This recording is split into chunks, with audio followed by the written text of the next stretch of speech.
When billionaire Elon Musk secretly purchased a $2.3 million Austin house for his brother Kimball, he expected gratitude.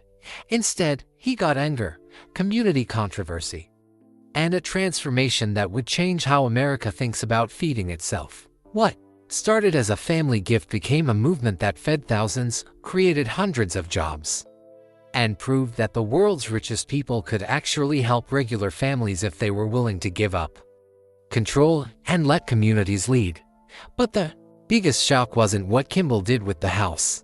It was discovering that Elon had been planning something much larger all along, something that would either revolutionize urban farming across America or destroy the brothers' relationship forever. This is the story of a secret that became a movement, and a gift that became a battleground for the soul of American neighborhoods. Sarah Chen stared at the computer screen in her Austin office. The numbers made her stomach twist. $2.3 million for a house that her boss wanted to buy in complete secret. "Are you sure about this, Mr. Musk?" she asked into her phone. Outside her window, March rain drummed against the glass. "The paperwork will be tricky, and your brother doesn't know anything about this." Ellen's voice crackled through the speaker. He was somewhere over Nevada in his private jet, heading back from a SpaceX meeting. "I'm sure, Sarah. Use the Neuralink Properties shell company. Make sure no one can trace it back to me." Not yet. Sarah had worked as Ellen's personal assistant for 3 years. She'd helped him buy rockets, robots, and even social media companies. But this felt different. This felt personal. "What should I tell the real estate agent?" she asked. "Tell them it's for an employee relocation. Keep it boring. Keep it normal." Normal. Sarah almost laughed. Nothing about the Musk family was normal. The house set on Barton Springs Road in Austin's Zilker neighborhood. Sarah had driven by it twice. That morning, it wasn't fancy like Ellen's other properties. No massive gates or security systems. Just a simple 2-story home with a big backyard and old oak trees. But she knew Elon had spent weeks studying this exact house. He'd looked at satellite images, neighborhood crime reports, and even the soil quality in the backyard. For a man who usually made billion-dollar decisions in minutes, he'd been surprisingly careful about this one small house. "There's one more thing," Elon said. His voice got quieter. "After we close, I want you to set up phase 2. Phase 2. I'll send you the details later. But Sarah, this is important. More important than you know." The line went dead. Sarah set down her phone and rubbed her temples. Working for Elon meant constant surprises. But buying a secret house for his brother Kimball felt like the strangest surprise yet. She opened her laptop and started typing. The shell company already existed, Neuralink Properties LLC. Elon had created it months ago for reasons he'd never explained. Now she understood why. The real estate agent, a cheerful woman named Linda Martinez, answered on the first ring. "Good news," Sarah said. "My client wants to make an offer on the Barton Springs property." "Wonderful. What price range are we thinking?" "Full asking price. Cash. Close in 2 weeks." Linda was quiet for a moment. That's very generous." "Are you sure your client doesn't want to see the house first?" Sarah looked at the detailed photos Elon had sent her. He'd somehow gotten pictures of every room, every corner, even the basement. He's very thorough with his research. 2 hours later, the offer was submitted. Sarah knew it would be accepted. In Austin's crazy housing market, cash offers always won. But as she filled out the paperwork, her mind kept returning to Kimball Musk. She'd met him several times at family dinners and company events. He was different from Elon, warmer, more relaxed.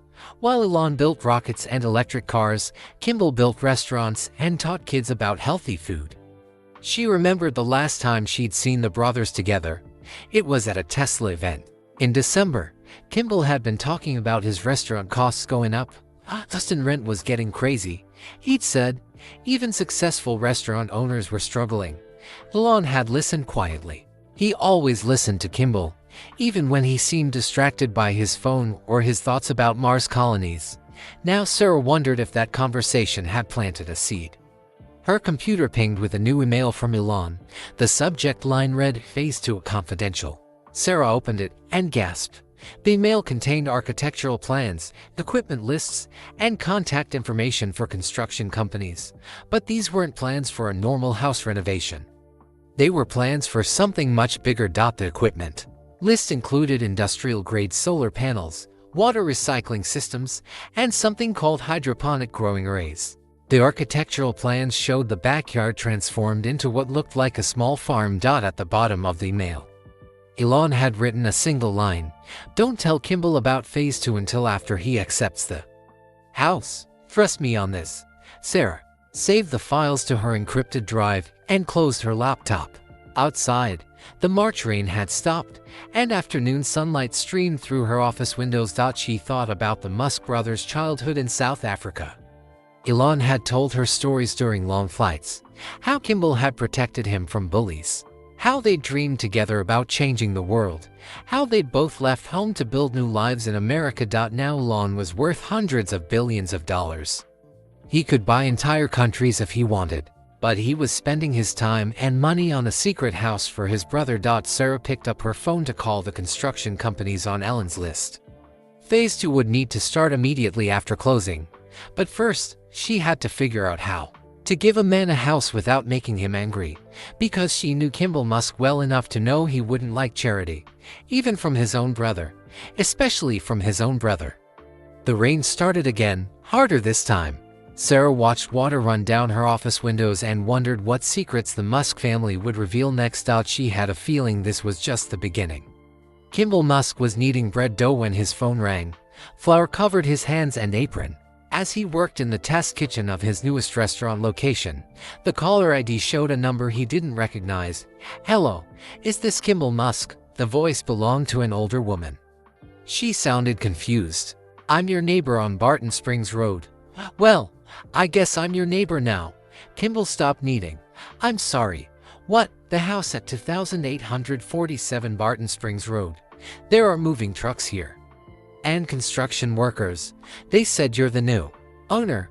Kimball's heart started beating faster. "Yeah, I think there's been a mistake. I don't own any house on Barton Springs Road." "Oh dear. Well, there's a very nice Asian woman here with paperwork. She says she works for you. Should I be worried? Should I call the police?" Kimball wiped his hands on his apron. His mind raced through possibilities. A mistake at his restaurant company. Frank, some kind of fraud using his name. "Can you describe this woman?" he asked. "Young, professional looking. She's directing the movers very politely. She has a clipboard." That sounded like someone who worked with Elon. Kimball's stomach dropped. "I'll be right there," he said. The drive from his restaurant to Zilker took 20 minutes in Austin traffic. Kimball's old Toyota pickup truck felt out of place in the neighborhood of expensive houses and perfect lawns. But sure enough, at 2847 Barton Springs Road, moving trucks filled the driveway. Sarah Chen stood on the front porch with her clipboard, talking to two construction workers. When she saw Kimball's truck, her face went pale. "Hello, Kimball," she said as he walked up the driveway. "I can explain everything." "I really hope so." Kimball looked at the movers carrying furniture into the house. "Nice furniture, expensive furniture, because I'm very confused right now." Sarah pulled an envelope from her clipboard. "This is from your brother." Inside the envelope was a house deed with Kimball's name on it, and a note in Ellen's messy handwriting. "Kimball, you need a base of operations for your real work. The restaurants are just the beginning. This house is yours, no strings attached. Well, maybe one small string. Call me." Kimball read the note 3 times. Then he looked up at the house. It was beautiful. 2 stories, big windows, mature oak trees shading a large backyard. Probably worth more than he made in 2 years. "How long has he been planning this?" Kimball asked. "A few months," Sarah said carefully. "He wanted it to be a surprise." "A surprise?" Kimball laughed. But it wasn't a happy laugh. A $2 million surprise. 2.3 million, actually. Kimball pulled out his phone and called his brother. It went straight to voicemail. He tried again. Still voicemail. "He's at Spasix in Hawthorne," Sarah said. "Big meeting about the Mars timeline." Of course he was. While Kimball worried about restaurant rent and food costs, Elon planned trips to other planets. Kimball walked around the house, Sarah following quietly. The backyard was huge for Austin. Rich soil, good drainage, southern exposure, perfect for growing things. His phone finally rang. "Before you get angry," Elon said without saying hello. "Just listen." "I'm past angry, Elon. I'm confused and embarrassed. Your assistant is here with movers and construction workers, and I don't understand what's happening. You've been complaining about rent costs. Your apartment is too small. You need space for your real work." "My real work? I run restaurants, Elon. That's my real work." "No." Ellen's voice got serious. "Your real work is feeding people, teaching them about good food, building community. The restaurants are just one way to do that." Kimball sat down on the front steps. A neighbor across the street was watching through her window. He waved awkwardly. "You can't just buy me a house," he said. "I already did. You know how this makes me feel, like a charity case, like your little brother who can't take care of himself." "That's not it is, Elon. It is exactly that." There was silence on the phone.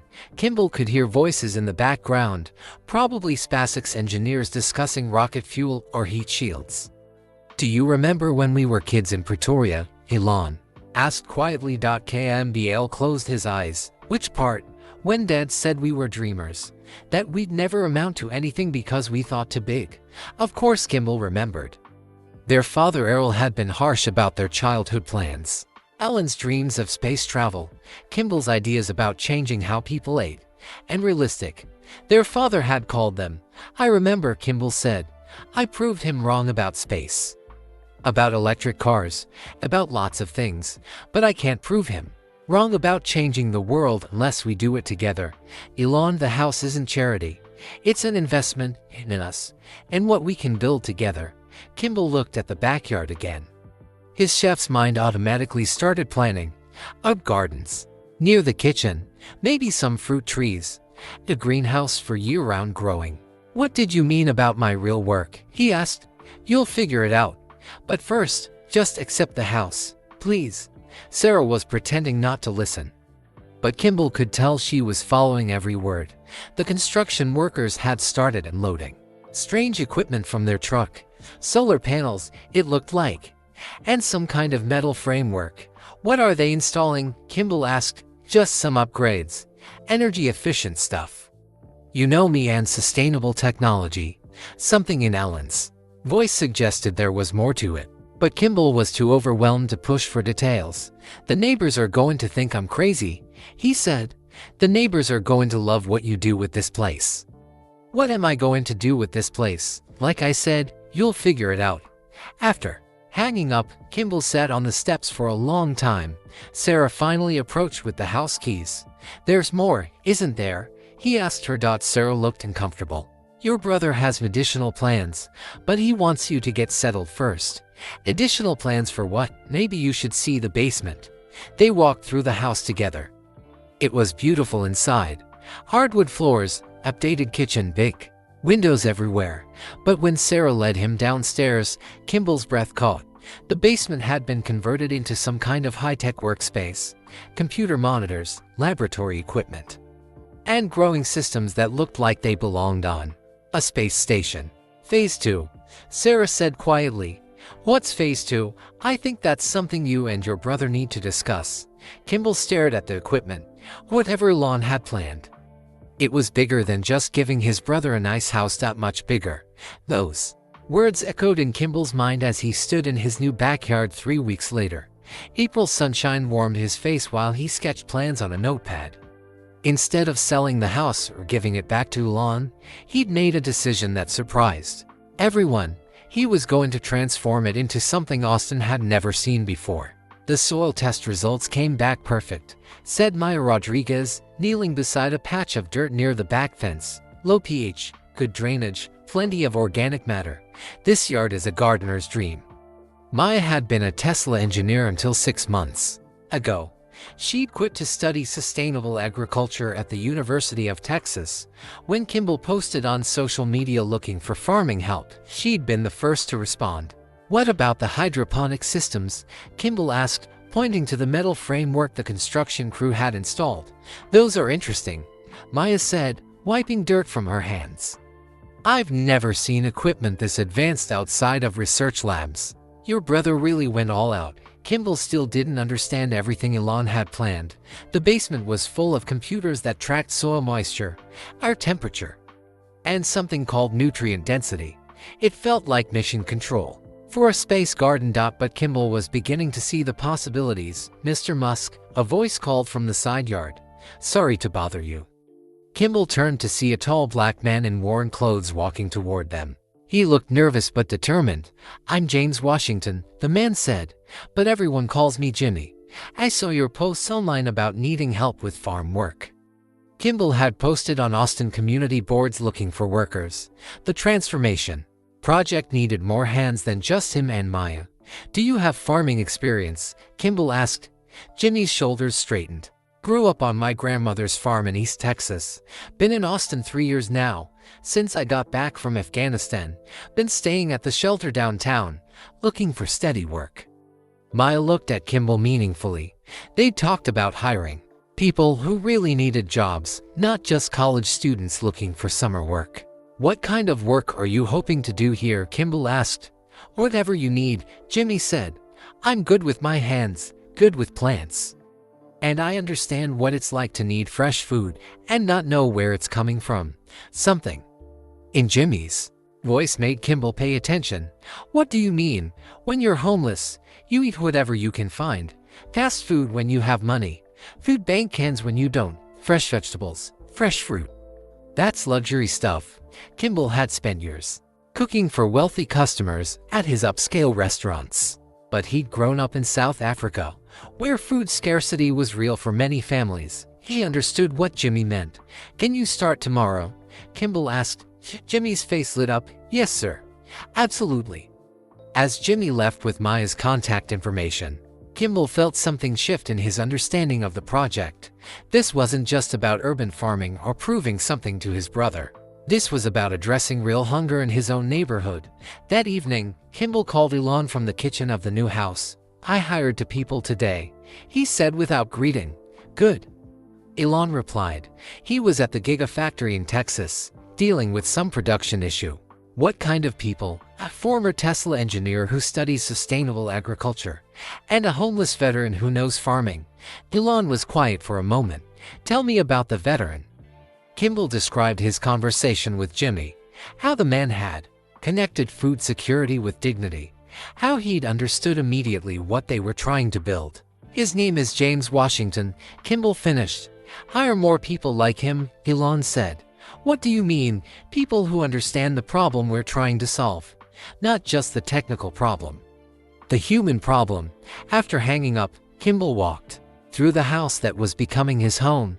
The basement still felt like a space station, but the upstairs was cozy. He'd moved his cooking equipment into the kitchen and set up a small office in the front bedroom.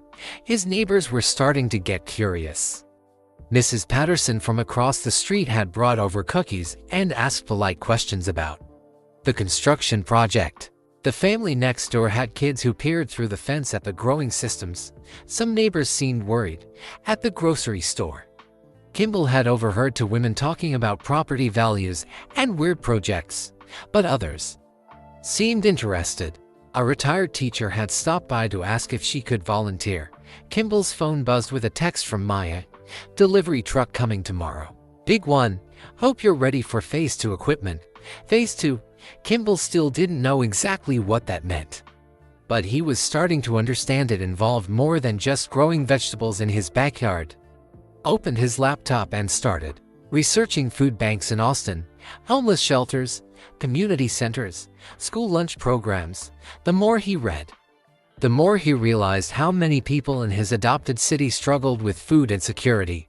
Austin was booming with tech companies and expensive restaurants, but thousands of families couldn't afford fresh produce. Kids went to school hungry. Elderly people chose between medicine and groceries. Maybe that's what Elon had seen. Maybe that's why he'd bought this house and filled the basement with computers. Not to help Kimball grow better tomatoes, but to help Austin grow a better community. Kimball's phone rang. Jimmy Washington's name appeared on the screen. "Mr. Musk, I hope it's not too late to call." "It's fine, Jimmy." "What's up? I wanted to thank you again for the job, but I also wanted to ask something. I've got friends at the shelter, good people who need work. Would you consider hiring more folks like me?" Kimball looked out his kitchen window at the backyard that was becoming a farm. "How many friends are we talking about?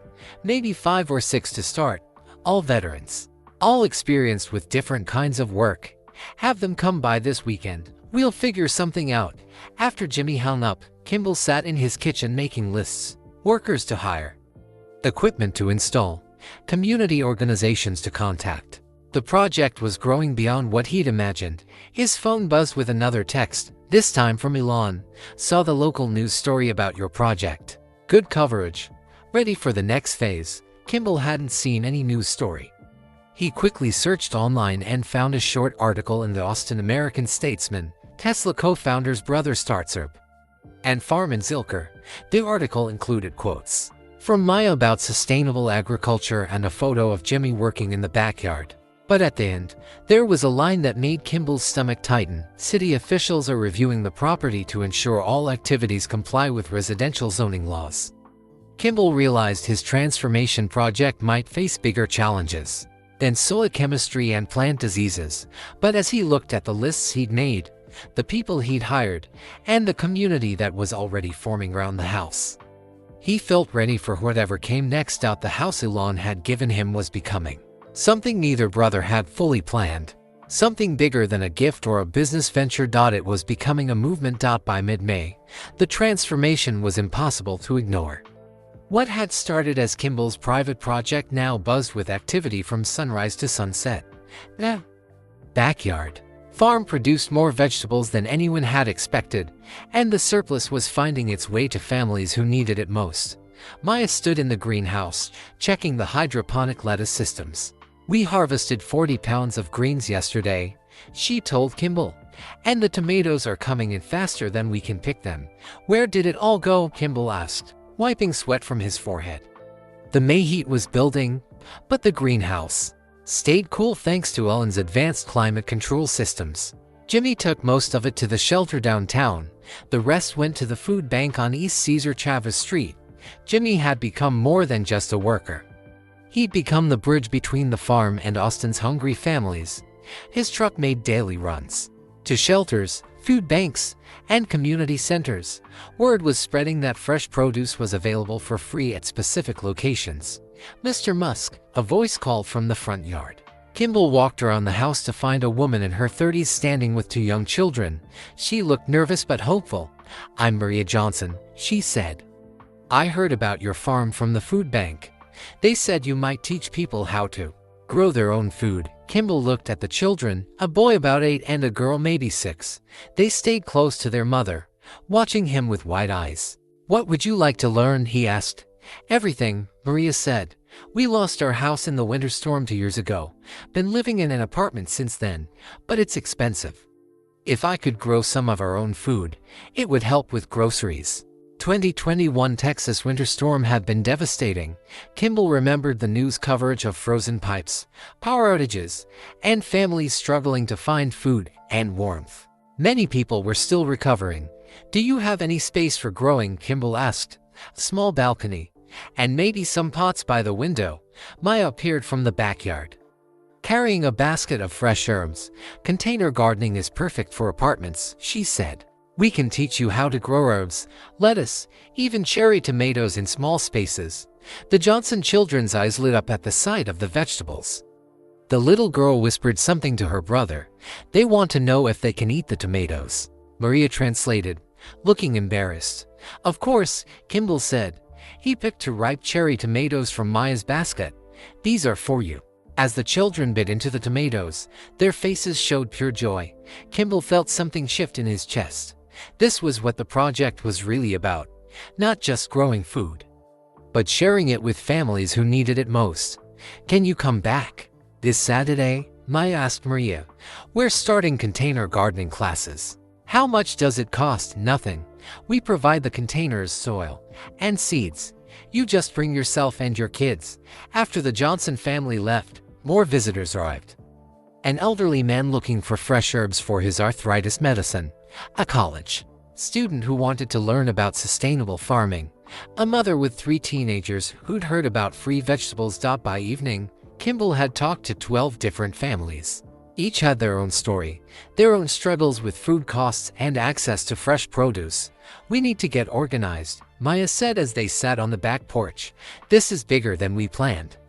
Jimmy joined them after returning from his daily delivery run. "The shelter director wants to know if we can do this every week," he said. "Regular deliveries of fresh food." "How much are we producing now?" Kimball asked. "About 200 pounds per week," Maya said. "And that's just getting started. The systems in the basement can track exactly what we're growing and when it'll be ready." Kimball thought about the basement computers that monitored every aspect of the farm. Elon had designed systems that could predict harvest times, optimize growing conditions, and even suggest which crops to plant based on community needs. "What if we could feed more people?" he asked. "What do you mean?" Jimmy said. "I mean, what if this wasn't just about one backyard farm? What if we could help other people start their own growing projects?" Maya pulled out her phone and showed them something she'd been working on. "I've been building an app," she said. "It connects urban farmers with local communities. People can share growing tips, coordinate food donations, even organize neighborhood gardens." The app screen showed a map of Austin with pins marking community gardens, food banks, and people interested in growing their own food. "This is incredible," Kimball said. "How long have you been working on this?" "A few months. I got the idea when I was still at Tesla, but I needed a real project to test it on." Maya smiled. "Your brother's been helping with the technical side. Elon knows about the app. He's been funding the development. He calls it part of Phase 2. Phase 2. The mysterious next step that Elon had mentioned but never fully explained. "What exactly is Phase 2? Kimball asked. Maya and Jimmy exchanged a look. "Maybe you should ask your brother," Maya said. That evening, Kimball video called Elon from the basement command center. His brother appeared on screen surrounded by SpaceX engineers. But he stepped away to talk privately. "The app launches next week," Elon said without greeting. "Maya's been working on it for months. Why didn't you tell me?" "Because I wanted to see if the farm would actually work first. If people would actually come. If you'd actually stick with it." Kimball looked around the basement at all the monitoring equipment. "You've been testing me. I've been testing all of us. The farm, the app, the community response, everything. And it's working better than I hoped." Maria Johnson has already signed up 3 of her neighbors for container gardening classes. Jimmy's delivery network is expanding to 5 new locations. The app has 200 beta users just from word of mouth. Kimball felt overwhelmed. "Elon, what are we really doing here? We're proving that technology can solve real problems for real people. Not just rich people who can afford electric cars or rocket ships.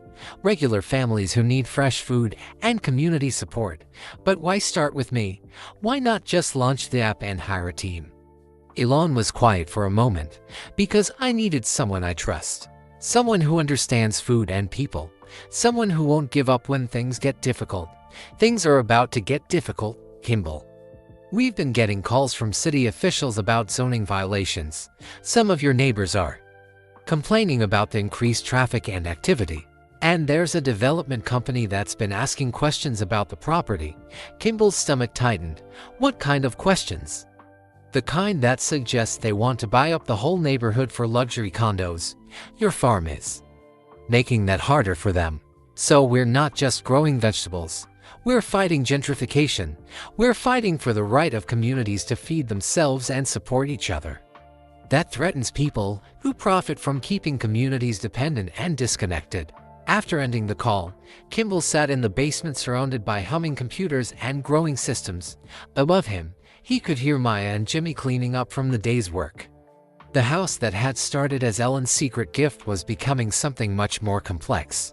A farm, a community center, a technology testing ground, and now a symbol of resistance against forces that wanted to change Austin's neighborhoods. Kimball looked at the app on Maya's phone, showing all the pins across Austin representing people who wanted to grow their own food and build their own communities. Tomorrow, The real work would begin. But tomorrow came with an unexpected visitor. Kimball was teaching Maria Johnson's kids how to plant basil seeds when he heard a familiar voice from the front yard. "Where is my brilliant brother hiding, Elon?" Musk walked around the corner of the house, dressed in his usual black t-shirt and jeans. He moved with the quick, restless energy that Kimball remembered from their childhood. Behind him walked two people Kimball didn't recognize, a woman with a tablet and a man carrying what looked like surveying equipment. Elon Kimball stood up, brushing soil from his hands. "What are you doing here, site inspection?" Elon said, looking around the transformed backyard with satisfaction. "And it's time we talked about the real plan." Maria Johnson's children stared at Elon with wide eyes. Everyone in Austin knew who he was. But seeing him in person was different. He seemed smaller than on TV, but his presence filled the space. "Kids, why don't you go show Maya your seedlings?" Kimball suggested. He needed to talk to his brother privately. After the family moved toward the greenhouse, Elon gestured to his companions. "This is Dr. Sarah Kim from MIT's Urban Agriculture Lab, and Tom Rodriguez from Austin Planning and Development."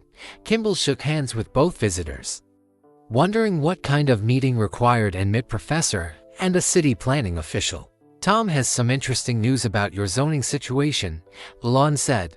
"Good news or bad news?" Kimball asked. "Both," Tom said. "The complaints about your activities are real. Residential zones aren't supposed to have commercial farming operations or regular truck deliveries." Kimball's heart sank. "So we have to shut down?" "Not necessarily," Dr. Kim said. "We've been working with the city on a pilot program for urban agriculture. Your farm could become the first official test site." "What does that mean?" Elon smiled. "It means we stop hiding what we're really doing here." They walked to the basement command center, where Ellen's computers hummed quietly. Dr. Kim examined the monitoring systems with obvious amazement. "This is more advanced than most university research facilities," he said. "The data collection alone must be worth millions." "The data is the point," Elon said. "We're not just growing food here. We're proving that urban farming can work at scale." He turned to Kimball. "Remember when we were kids and Dad said we thought too big, that our ideas would never work in the real world?" Kimball nodded. Those conversations with their father had hurt both boys deeply. "Well, I proved him wrong about electric cars and rockets. But I realized something recently. All my success means nothing if regular people can't benefit from it." "What do you mean?" "I mean Tesla cars cost $60,000. SpaceX launches cost millions. Most of my technology only helps rich people or big companies." Dr. Kim pulled up data on one of the basement computers. "But this project helps families like the Johnsons, people who really need it." "Exactly," Elon said. "Maya's app launches publicly next week. We already have 500 users signed up. Austin wants to create 20 new urban farm sites based on your model." Tom Rodriguez opened his tablet. "The city council is voting next month on a new zoning category called Community Agricultural Centers. If it passes, operations like yours will be legal and encouraged." Kimball felt overwhelmed. This was always the plan from the beginning. The house was step one, Elon said. Proving the technology works was step two. But step three is the real goal, which is nationwide rollout. We take this model to every major city in America: Phoenix, Detroit, Birmingham, Cleveland, anywhere communities need fresh food and economic opportunity. Dr. Kim showed them a presentation on her tablet. Maps of American cities with pins marking potential farm sites, economic projections showing job creation and food cost savings, technical specifications for equipment that could be mass-produced. "The equipment in your basement costs about $50,000 per site," she said. "But if we manufacture it at scale, we can get that down to $20,000. Who pays for all this?" Kimball asked. "Grants, city funding, private investment," Elon said, "and profits from Maya's app. She's built-in features for selling excess produce, coordinating volunteer networks, even microloans for people starting their own growing projects." Maya appeared at the basement door. "Sorry to interrupt, but we have a problem upstairs." They climbed back to the main floor, where Jimmy was talking to a man in an expensive suit. The man looked angry. "This is my property," the man was saying. "I represent Pinnacle Development Group. We've made an offer to purchase this house and 6 others on this block. The house isn't for sale," Kimball said. "Everything is for sale at the right price. We're planning luxury condominiums for this area. Your farming operation is disrupting our timeline." Elon stepped forward. "And you are David Chen, Acquisitions Director for Pinnacle Development." "Well, David, I'm Elon Musk. And this property is not available for purchase at any price." David Chen's confidence wavered slightly. "Mr. Musk, I'm sure we can reach an agreement that benefits everyone." "The current arrangement already benefits everyone," Elon said. "It benefits the Johnson family, who's learning to grow their own food. It benefits Jimmy Washington, who has steady work and purpose. It benefits the 300 families who receive fresh produce from this farm every week. Doesn't benefit property values or neighborhood development," Chen said. "Good," Kimball said. "Maybe some things are more important than property values." After Chen left, looking frustrated, the group gathered in the kitchen. Tom Rodriguez was taking notes on his tablet. "This is exactly what we expected," he said. "Development pressure is why the city wants to establish community agricultural centers to protect projects like yours. But we need community support," Dr. Kim said. "The city council vote will depend on public opinion." Maya looked up from her phone. "The app launch might help with that. We're planning a big community event for the announcement." "What kind of event?" Kimball asked. "A harvest festival," she said. "Here in the backyard. Invite everyone who's been helped by the farm. Show the whole city what we've built." Elon nodded approvingly. "When?" 2 weeks from now, right before the city council vote." As the group made plans for the festival, Kimball felt the weight of what they were attempting. This wasn't just about one house or one farm anymore. It was about proving that communities could take care of themselves if given the right tools and support. "Elon," he said as his brother prepared to leave, "what if it doesn't work? What if the council votes against us? Then we try something else." "But Kimball, look around you. Look at what you've built in 2 months. Jimmy has housing and purpose. Maria's kids are learning about nutrition and self-sufficiency. Maya's app is connecting hundreds of people who want to help their communities. But the development company wants to build condos that cost $500,000 each. You're building something that helps families save money on groceries and brings neighbors together. Which one sounds more valuable to you?" After everyone left, Kimball stood in his backyard as the sun set over Austin. The farm hummed with quiet activity, automated watering systems, climate controls, data collection that would help other communities build their own growing projects. 2 months ago, this had been just grass and old oak trees. Now it was feeding hundreds of people and inspiring others to start their own projects. Tomorrow would bring new challenges. The development company wouldn't give up easily. The city council vote was uncertain, and scaling the project to other cities would require resources and partnerships they didn't have yet. But tonight, Kimball felt something he hadn't experienced in years. He felt like he and his brother were truly working together towards something bigger than either of them could achieve alone, something their father would never have called unrealistic. That thought gave Kimball strength when he woke up to find news trucks parked outside his house. "What's happening?" Maya asked. Arriving for work at 7 in the morning, she had to push through a crowd of reporters to reach the front door. "I have no idea," Kimball said, peeking through the kitchen window. "They just showed up."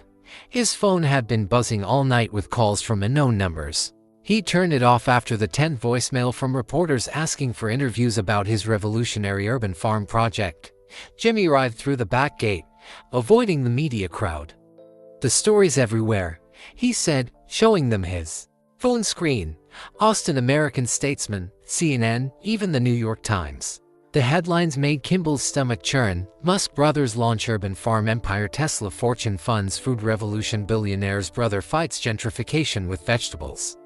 "How did this get so big so fast?" Kimball asked. Maya looked guilty. "They launched yesterday.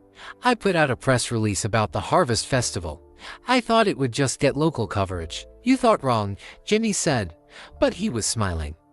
"Look at the response online." He showed them social media posts from across the country. Families sharing photos of container gardens they'd started after hearing about the Austin project. Community groups asking how to start their own urban farms. City officials from Phoenix and Detroit requesting information about the technology. But not all the attention was positive. Austin zoning laws ignored by tech elite. Read one headline. Property rights under attack by Musk family. Said another. We need to control this story. Maya said, people are getting the wrong idea about what we're doing. Kimball's phone rang. Alan's name appeared on the screen. I see you're famous, his brother said without greeting. This isn't what I wanted. I know, but it's what we need. The city council vote is next week. Public attention means public pressure to support the project, but some of the coverage is negative. They're saying we're breaking zoning laws and hurting property values, which is exactly what Pinnacle Development wants people to think. They leaked the story to friendly reporters. Kimball felt manipulated and overwhelmed. So this is all politics. Everything is politics when you're trying to change how things work. But don't let that discourage you. Focus on the people you're actually helping. After hanging up, Kimball decided to face the media. He walked outside and found himself surrounded by cameras and microphones. Mr. Musk, is it true you're planning to expand this operation nationwide? Asked a reporter from CNN. We're focused on serving our local community right now, Kimball said carefully. What do you say to neighbors who complain about increased traffic and noise? Asked another reporter. I'd say talk to Maria Johnson, talk to Jimmy Washington, talk to the 300 families who get fresh vegetables from this farm every week. Are you concerned about zoning violations? I'm concerned about families who can't afford fresh food. I'm concerned about veterans who can't find steady work. Those seem like bigger problems than zoning categories. The questions continued for 20 minutes. Some reporters seemed genuinely interested in the community impact. Others seemed more focused on conflict and controversy. After the crowd left, Kimball, Maya, and Jimmy sat on the back porch, exhausted. That was intense, Maya said. It's going to get worse. Jimmy warned, when powerful people feel threatened, they fight back hard. As if summoned by his words, Kimball's phone rang again. And a known number. This is Councilwoman Patricia Williams, said a professional voice. I chair the planning committee that will vote on the Community Agricultural Center proposal next week. How can I help you? I'd like to visit your operation, see what all the fuss is about. An hour later, Councilwoman Williams arrived with 2 other council members. They were polite but clearly skeptical. This is certainly extensive, Councilwoman Williams said, looking at the greenhouse and hydroponic systems. Much more than a typical home garden. That's the point, Kimball said. Individual gardens can't feed entire communities, but scaled-up operations like this can make a real difference. What about the neighbors who are concerned about noise and traffic? Jimmy stepped forward. Ma'am, I make 1 delivery run per day. That's less traffic than most families generate going to work and school. And the noise? Asked another council member. Maya led them to the equipment area. These systems run quieter than most air conditioning units. The loudest thing we do is harvest vegetables. The council members asked detailed questions about costs, environmental impact, and community benefits. They seemed especially interested in the economic data showing how the project created jobs and reduced food costs for participating families. How many people have been directly helped by this operation? Councilwoman Williams asked. 300 families receive regular produce, Maya said. 50 people have taken our container gardening classes. 12 individuals have found employment through our job training program. In 2 months, Jimmy added. After the officials left, Kimball felt cautiously optimistic. But that evening brought more challenges. Maria Johnson called, sounding upset. Someone came to my apartment today asking questions about you and the farm. What kind of questions? Whether I was being paid to say good things about the project. Whether the vegetables were actually free or if there were hidden costs. They said they were from a community advocacy group. But something felt wrong. Similar calls came from other families.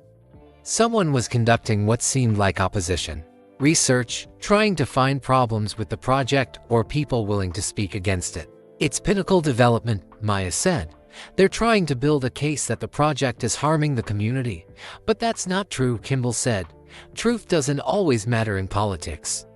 Jimmy said quietly, "What matters is who tells the most convincing story." That night, Kimball couldn't sleep. He walked through the house that had started as Ellen's secret gift and become the center of a citywide debate. The basement computers hummed peacefully, collecting data that would help other communities. Upstairs, the kitchen smelled like the herbs they'd harvested that day. In 2 months, this place had become home to something bigger than he'd ever imagined. But now that same success was attracting forces that wanted to destroy it. He thought about calling Elon for advice, but realized his brother had already given him everything he needed: the house, the technology, the initial funding. From here on, the success or failure of the project would depend on the community they'd built together. Tomorrow would bring the Harvest Festival.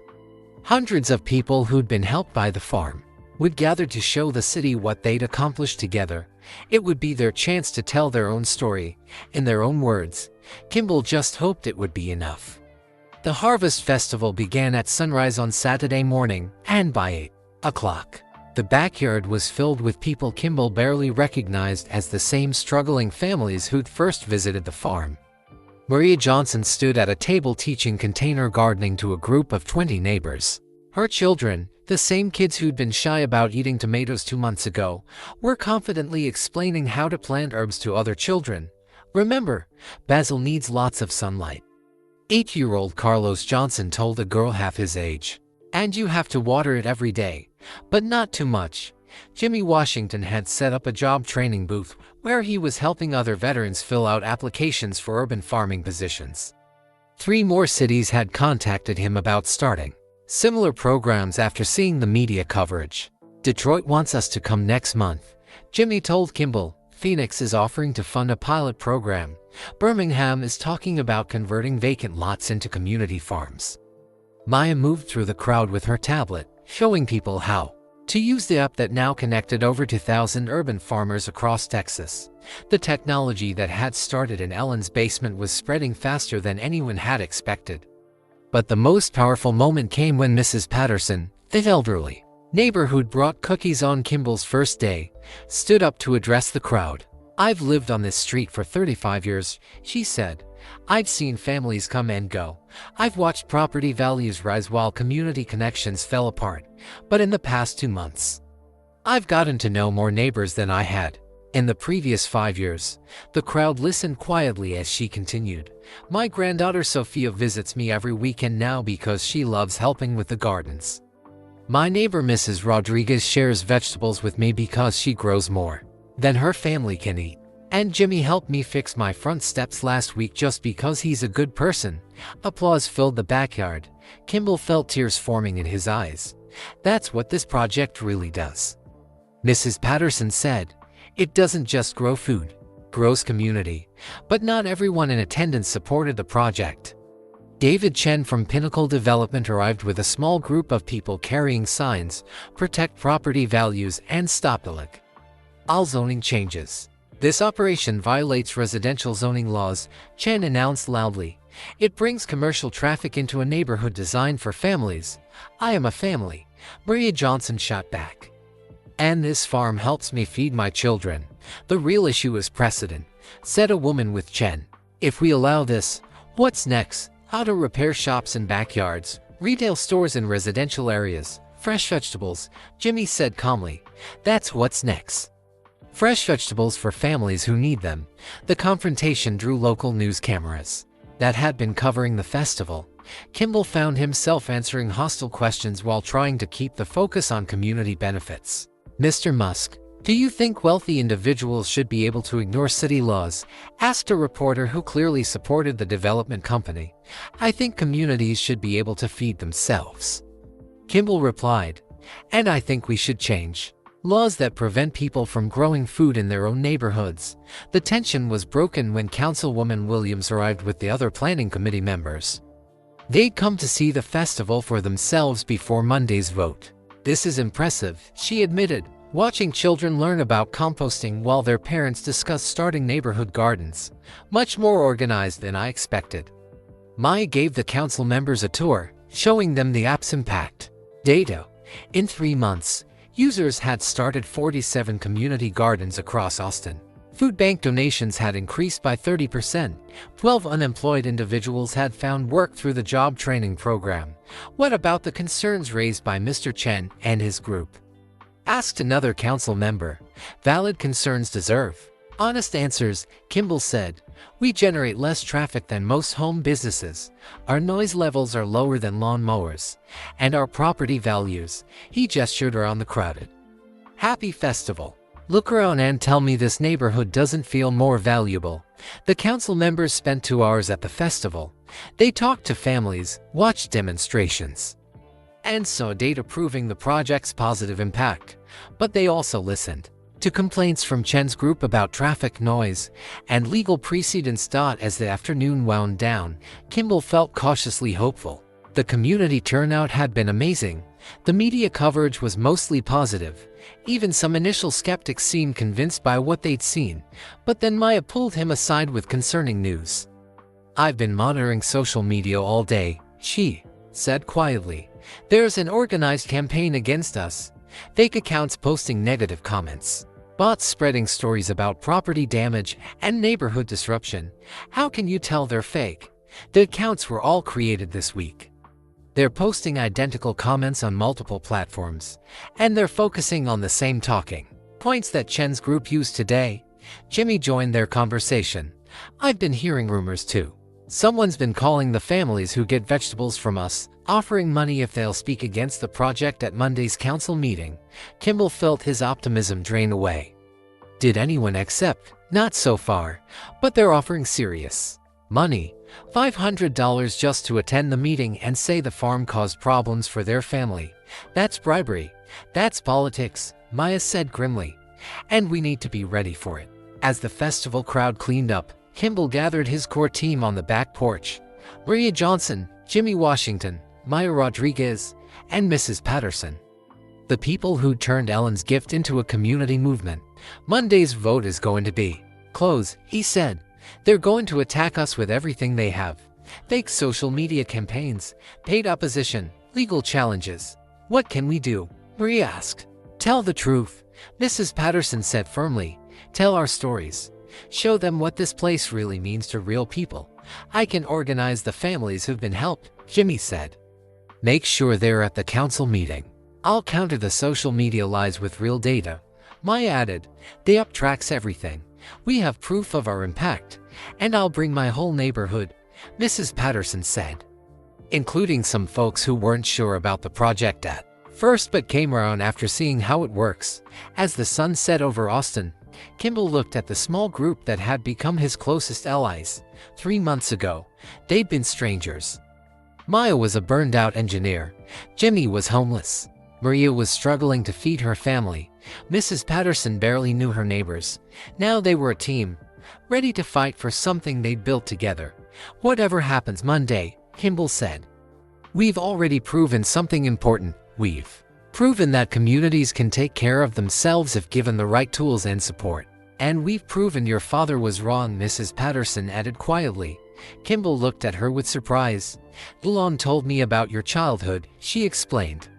About your father saying you thought too big. Well, this isn't too big. This is exactly the right size for changing the world. Monday morning would bring the final battle. But tonight, Kimball felt something he'd never experienced before. He felt like he was part of something bigger than himself, surrounded by people who would fight for their shared vision no matter what powerful forces stood against them. The Harvest Festival had shown Austin what communities could accomplish together. Now they had to convince the city council that this vision deserved legal protection and support. The real test was just beginning. Austin City Hall buzzed with nervous energy Monday evening as hundreds of people filled the council chamber for the Community Agricultural Center vote. Kimball arrived early and was shocked to see the size of the crowd. I've never seen this many people at a planning committee meeting, Councilwoman Williams told him as they shook hands. Whatever happens tonight, you've certainly gotten people's attention. The chamber was divided into clear sections. On one side sat families from the urban farm project, or Maria Johnson with her children, Jimmy Washington with other veterans, Mrs. Patterson with neighbors from Barton Springs Road. Maya Rodriguez sat with a laptop, ready to present data about the app's success. On the other side sat David Chen with Pinnacle Development executives, neighborhood associations concerned about property values. And what looked like paid attendees holding identical signs. Elon slipped into the back row just as the meeting started. He'd flown in from California specifically for the vote, though he'd promised to let Kimball lead the presentation. The planning committee will now hear public testimony on Resolution 2024-156, establishing community agricultural centers as a new zoning category, Councilwoman Williams announced. The opposition spoke first. "This resolution sets a dangerous precedent," said a lawyer representing several property management companies.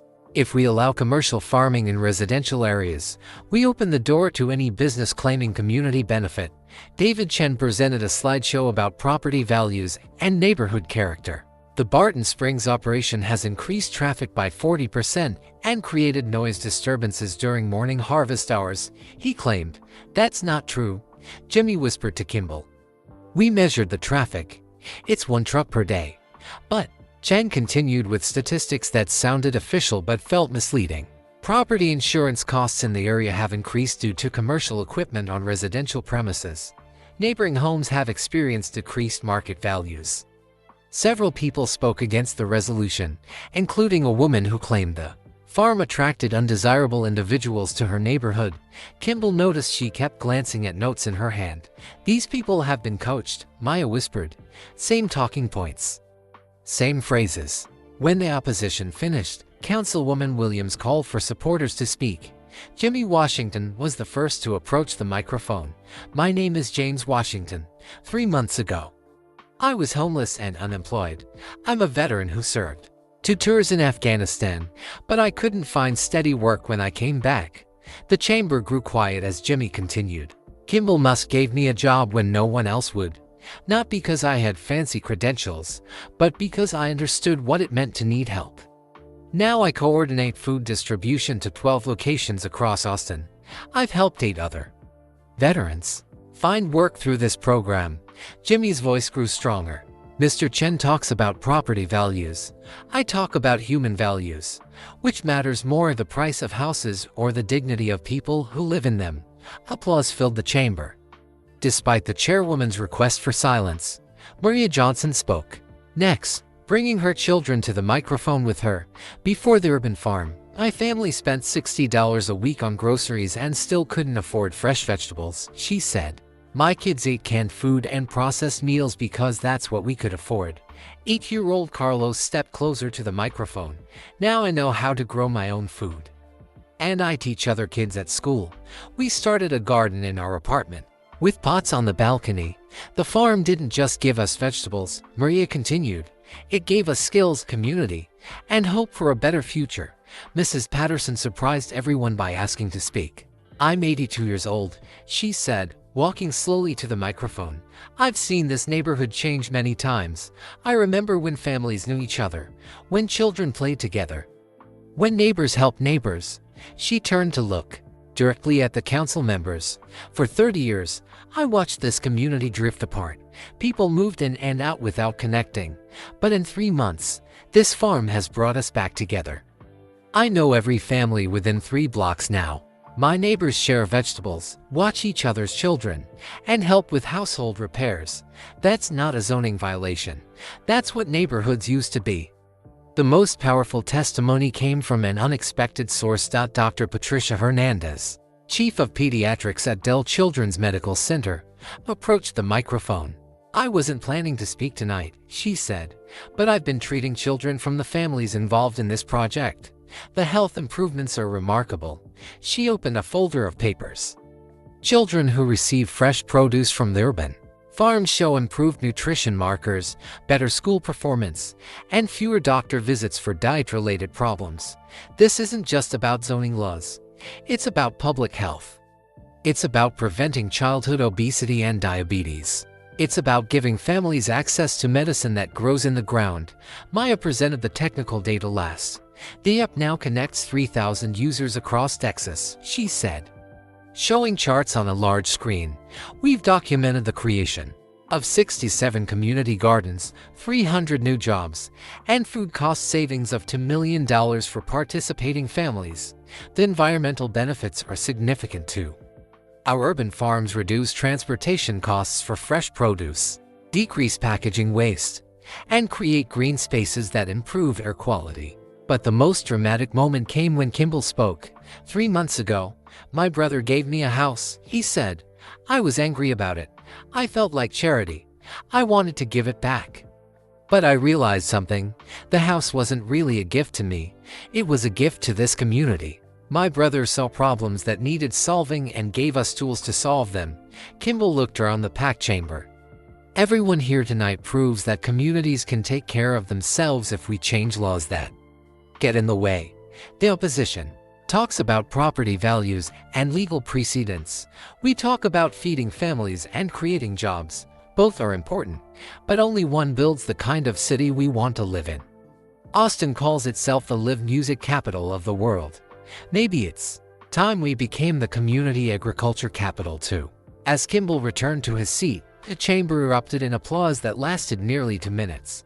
Councilwoman Williams called for order. The committee will now deliberate and vote. The 5 council members spent 20 minutes discussing the proposal. They asked detailed questions about implementation, oversight, and expansion plans. Finally, they were ready to vote. All in favor of Resolution 2020 for 156. 3 hands went up. Opposed, 2 hands. The resolution passed, 3-2. The chamber exploded in cheers. Maria Johnson hugged her children. Jimmy Washington pumped his fist in the air. Mrs. Patterson wiped tears from her eyes. But Kimball noticed David Chen talking urgently on his phone in the back of the room. The development company wouldn't give up easily. As people celebrated around him, Kimball felt a mix of victory and anticipation. They'd won this battle, but the war for community-controlled food systems was just beginning. The vote meant Austin officially supported urban farming in residential areas. But it also meant powerful interests would work even harder to stop the movement from spreading. Kimball learned just how hard 3 days later when his phone rang at 6 in the morning. "Have you seen the news?" Maya's voice was tight with worry. Kimball grabbed his laptop and searched for Austin urban farm stories. The first headline made his stomach drop. Musk brothers' secret real estate empire revealed. What are they talking about? He asked Maya. Keep reading. The article, published by the Austin Business Journal, claimed that Neuralink Properties LLC had purchased not just one house, but 13 properties across Austin over the past year, all in low-income neighborhoods, all through shell companies that traced back to Elon Musk. A pattern emerges of wealthy tech executives buying up affordable housing under false pretenses. The article stated, the Barton Springs property appears to be a test case for a much larger development scheme. Kimball's hands shook as he read. This couldn't be true. Elon had bought him one house, not 13. Maya, this has to be wrong. I don't think it is, she said quietly. Sarah Chen just called me. She wants to meet at your house in an hour. She says there's something Elon needs to tell you. When Sarah arrived, she looked exhausted and nervous. Behind her walked Elon, who seemed unusually quiet. I should have told you sooner, Elon said without greeting. Told me what? About the other properties. Kimball felt the world shift around him. What other properties? Sarah opened her laptop and showed him a map of Austin. 12 red pins marked properties across the city of East Austin, Del Valle, Riverside, neighborhoods where working families struggled with rising rents and food costs. I've been buying them for 8 months, Elon said. Always through shell companies. Always. Quietly. Why? Kimball's voice came out as a whisper. Because I knew your farm would work. I knew communities would want to replicate it. And I knew we'd need sites ready to go. Maya stared at the map. You've been planning this the whole time. Not planning. Hoping. Elon sat down at Kimball's kitchen table. I hoped you'd prove that technology could serve regular people instead of just rich customers. I hope communities would embrace the idea. I hope we could scale it quickly if it succeeded. But you never asked me, Kimball said. You never told me I was part of some larger experiment. Because it wasn't an experiment. It was a leap of faith. In you, in community power, in the idea that we could build something together that neither of us could build alone. Sarah pulled up more documents on her laptop. The Austin Business Journal got their information from Pinnacle Development. They've been investigating the property purchases for weeks. How did Pinnacle find out? Public records, Elon said. If you dig deep enough, everything connects back to my companies. I thought we had more time before anyone noticed the pattern. Jimmy arrived through the back door, carrying his morning harvest of vegetables. He took one look at the group's faces and set down his basket. What's wrong? Maya showed him the article on her phone. Jimmy read in silence, his expression growing serious. So there are 12 more farms planned, he asked. 12 more potential sites, Elon corrected. But only if communities want them. Only if we can prove they work. They do work. Jimmy said firmly, look what we've built here. Look at the families we've helped. But now people will think it's all fake, Kimball said. They'll think we manipulated the community to test some business plan. Is that what you think? Elon asked. Kimball looked around his kitchen. 3 months ago, he'd never met Maya or Jimmy. He'd never heard of Maria Johnson or Mrs. Patterson. Now they were family. The connections were real. Even if Ellen's plans had been larger than he'd revealed. I think you should have trusted me with the truth, Kimball said. You're right. I was wrong to keep it secret. Mrs. Patterson knocked on the front door, entering with her usual confidence. I hope you're not letting that newspaper article upset you, she said. You've seen it, honey. The whole neighborhood has seen it. And you know what people are saying, Kimball braced himself for bad news.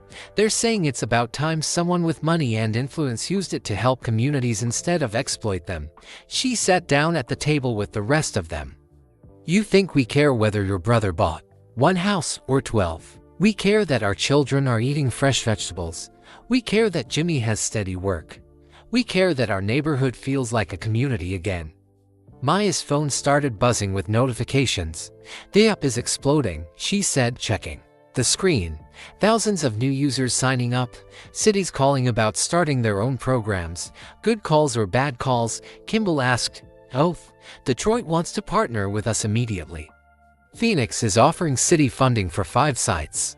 But there are also lawyers calling, asking about property rights and zoning compliance. Sarah's phone rang. She answered and spoke quietly before turning back to the group. That was the mayor's office. They want to meet this afternoon. The city council is getting pressure to reverse last week's vote. From who? Development companies, property management firms, real estate investors who think urban farms will hurt their business. Elon stood up and walked to the window overlooking the backyard farm. This is exactly what I expected. Success brings opposition. So what do we do? Kimball asked. We do what we've always done. We serve the community. We prove that this model works. And we trust people to see the difference between helping families and exploiting them. Jimmy picked up his harvest basket. I've got deliveries to make. Families depending on fresh food. Whatever politics happens, people still need to eat. Maya closed her laptop. I've got app support calls to answer. Communities that want to start their own farms. Mrs. Patterson stood up. And I've got neighbors to talk to. Make sure they understand what's really happening here. As the group dispersed to handle the crisis, Kimball found himself alone with his brother for the first time since the revelation. Are you angry? Elon asked. I'm confused. And hurt that you didn't trust me. But not angry. Why not? Kimball looked out at the backyard where Maya was teaching a group of children about composting, where Jimmy was loading vegetables for families across Austin, where a simple house had become the center of something that was spreading across the country. Because it's working, he said. Whatever your original plan was, what we built together is real. The community is real. The impact is real. And the other sites, let's go see them. Let's meet the communities. Let's find out if they want what we're offering. That afternoon, they drove to the first property Elon had purchased in East Austin. It was a small house on a large lot, similar to the Barton Springs property. The neighborhood was mostly Latino families, many working multiple jobs to afford rising rents. A group of children were playing in a vacant lot next door. When they saw Kimball and Elon examining the house, they approached with curiosity. "Are you going to build something here?" asked a girl about 10 years old. "Maybe," Kimball said. "What would you want us to build?" "A playground," said one boy. "Garden," said another. "My abuela grows vegetables, but she doesn't have enough space." "A place where kids can learn things," suggested the girl who'd asked the first question. Kimball looked at Elon. "Sounds like they want exactly what we built." As they drove back to the Barton Springs house, Kimball felt his perspective shifting. The revelation about the other properties had been shocking, but it didn't change the core truth of what they'd accomplished. They'd proven that communities could take care of themselves with the right tools and support. They'd created jobs, improved nutrition, and brought neighbors together.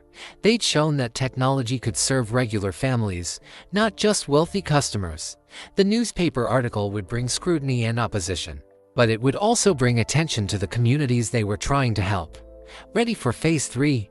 Elon asked as they pulled into the driveway. "What's Phase 3? Going national. Taking this model to every city that wants it." Kimball smiled.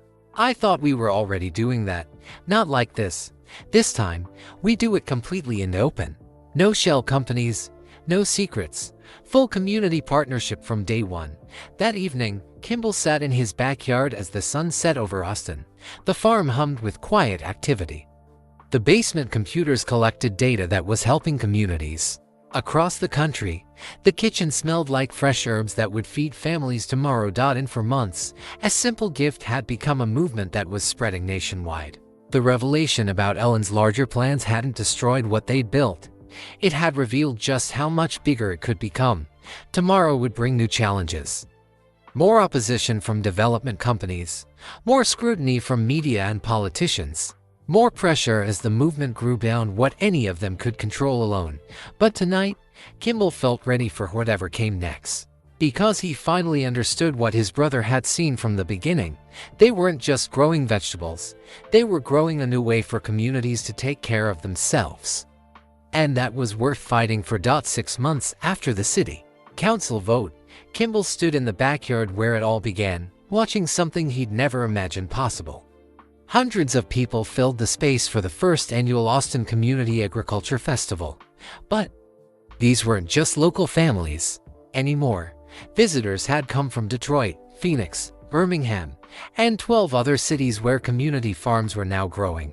"Look at this crowd," Maya said, joining him near the original greenhouse. She carried a tablet showing real-time data from their app, which now connected over 50,000 urban farmers across the country. "Remember when we thought 300 families was impressive," Kimball said. "Now we're serving 30,000 families nationwide," Maya replied. "And the app has logged over 2 million pounds of food grown in community gardens." Jimmy Washington approached them, wearing a new shirt that read Community Farm Coordinator, National Program. He'd spent the past month traveling to help establish farms in other cities. "Detroit's harvest came in yesterday," he reported. 43 families received fresh vegetables from their first community farm. Birmingham's site opens next week. "Any problems with city officials?" Kimball asked. Phoenix had some zoning challenges, but the community support was so strong that the city council voted unanimously to approve the program. "Birmingham actually asked us to identify 3 additional sites." Maria Johnson appeared with her children, now confident 11 and 9-year-olds who regularly taught gardening classes to other kids. "Mr. Kimball," 10-year-old Carlos said, "I have something to show you." He pulled out a small notebook filled with careful handwriting and drawings. "I've been keeping track of all the families we've helped. Look." The notebook contained names, addresses, and notes about each family that had received food or training from the Austin farm. Carlos had drawn pictures of vegetables next to each entry. "There are 437 families," Carlos announced proudly. "And I know all their names." "That's incredible, Carlos. Why did you want to track all this?" "Because I want to be a community farm coordinator like Mr. Jimmy when I grow up. I figured I should start learning how to help people now."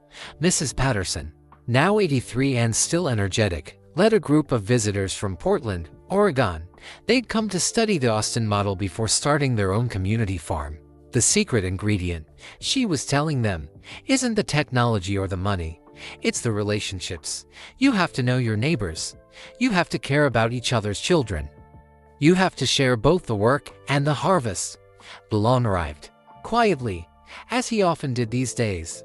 The media attention had taught him to be more careful about overshadowing the community aspects of the project. How many cities now? He asked Kimball. 18 active sites, 32 in development, Kimball replied.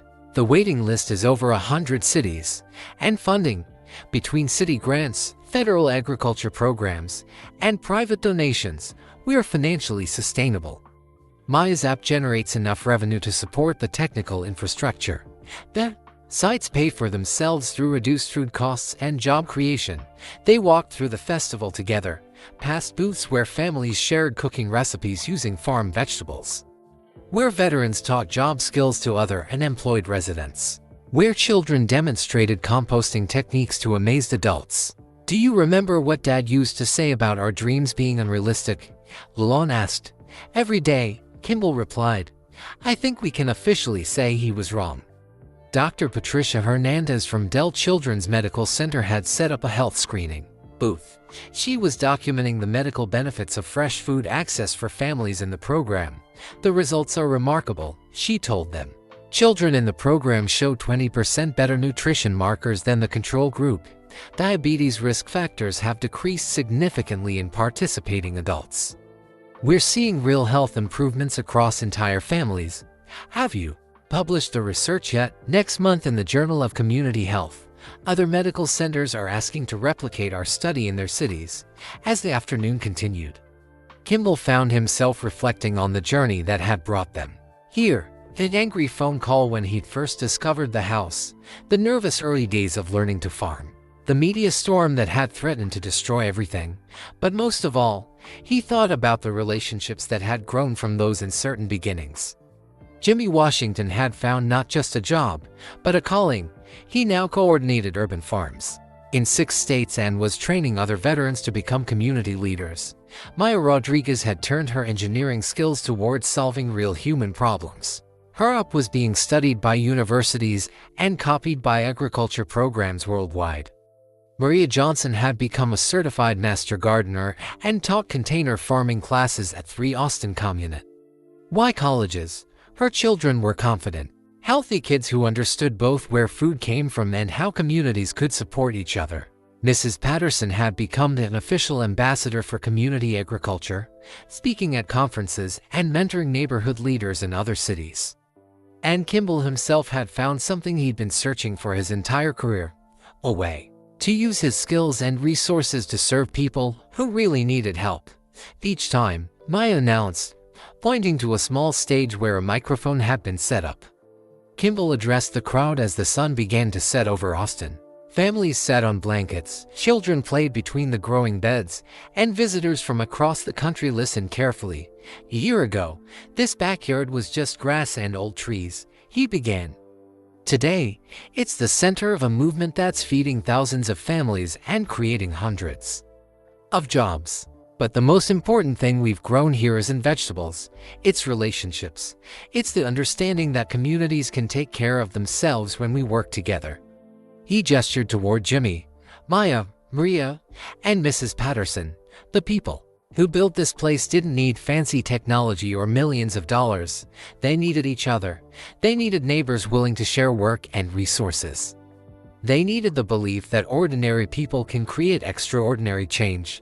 Every city that starts a community farm proves the same thing. When people have the tools and support they need, they can solve their own problems better than any government program or charity organization. Carlos Johnson raised his small hand. Mr. Kimball. What's next? Kimball looked at Elon, who nodded. NCOURAGINGLY. Next, we help every community that wants to feed itself. We share everything we've learned. We build more relationships between neighbors who've never talked before. We prove that the best technology serves real human needs. And Carlos, he added, smiling at the boy, we train the next generation of community leaders, kids like you, who understand that growing food and growing community are the same thing. As the crowd began to clean up from the festival, Kimball found himself standing with his brother in the same spot where they'd first argued about the house gift. "Any regrets?" Elon asked. "About accepting the house, about the media attention, about becoming accidentally famous for farming, about any of it." Kimball looked around the backyard that had become so much more than either of them had imagined. Children were helping adults load leftover vegetables into cars. Veterans were planning the next job training workshop. Families were exchanging contact information and making plans to visit each other's gardens. "No regrets," he said, "but I have one request." "What's that?" "Next time you want to secretly buy me 12 houses, just ask first." Elon laughed. "Deal. But what if I want to secretly buy you 20 houses? Then you better have a really good plan for what communities will do with them." As they walked back toward the house that had started everything, Kimball felt grateful for the journey that had brought them here. The gift that had seemed like charity had become partnership. The project that had started with one family had grown to serve thousands. Most importantly, the brothers who had once competed for their father's approval had finally learned to work together toward something bigger than either could achieve alone. The house lights came on as darkness fell over Austin. Inside, Maya was already planning the next app update. Jimmy was reviewing applications from cities wanting to start their own farms. Mrs. Patterson was washing vegetables for tomorrow's deliveries. Outside, the automated systems that Elon had installed continued their quiet work of growing food for families who needed it. The basement computers collected data that would help communities around the world build their own sustainable food systems. And in the kitchen, where it all began, Kimball Musk sat down to plan the next phase of a movement that had started with a secret gift and grown into something that was changing how communities fed themselves. The house that Elon had bought to help his brother had become a model for neighborhood cooperation that was spreading across America. It had become exactly what their father would never have called unrealistic. It had become proof that when families work together, they can create changes that last for generations. That was the end of this incredible journey of how a secret gift between brothers became a movement that transformed communities across America. What started with Ellen's mysterious house purchase grew into something that fed thousands of families, created hundreds of jobs, and proved that when we work together, ordinary people can create extraordinary change. I'm curious, where are you listening from? Drop your city or country in the comments below. It's amazing to think that this message of community and kindness is reaching people all around the world. If this tale of family, community, and transformation touched your heart, please hit that like button. It really helps us reach more people who need to hear about the power of working together. And don't forget to subscribe to our channel for more inspiring content like this. We share real accounts of how people are making a difference in their communities and changing lives for the better. Most importantly, please share this video with your friends and family. In a world that often feels divided, we need more examples of how cooperation and kindness can create lasting change.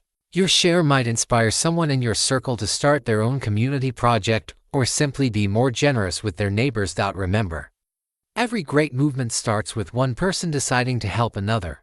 What will you grow in your community? Until next time, keep spreading kindness and building connections that make our world a little bit better.